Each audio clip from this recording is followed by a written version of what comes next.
Tapos ko lang maglinis. Tapos maya-maya maglinis naman ako ng mga aso. Yun. Tapos na ako sa second floor.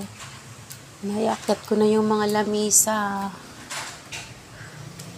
Ayun. Papahinga muna ako saglit.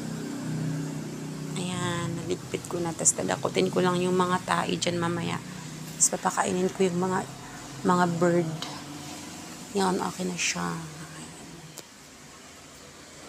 Wala yung ibang mga kalat. Inayos ko na sa second floor. Yung mga laundry nila yan dudong. Kaya alisin nila yan. Mamaya lilinisin ko naman yung terrace. Tapos yung aso. Tapos mamaya dakutin ko yung mga tae ng mga pusa. Ayun. So papahinga lang ako saglit guys. Tapos na ako magwali sa sala. Tapos na rin ako mag-map. Tapos naayos ko na rin yung likod sa kusina. Ay nako. I'm so tired. Okay lang, sana all. Parang wala akong kasama dito. So, ayun, mamaya naman, babanat naman sa mga aso, tsaka pusa. So, ayun, mapahinga lang ako saglit. Tapos, work na naman. So, ayun. Thank you for watching, guys. Love you all. Shout out sa inyong lahat dyan. Thank you so much. Bye.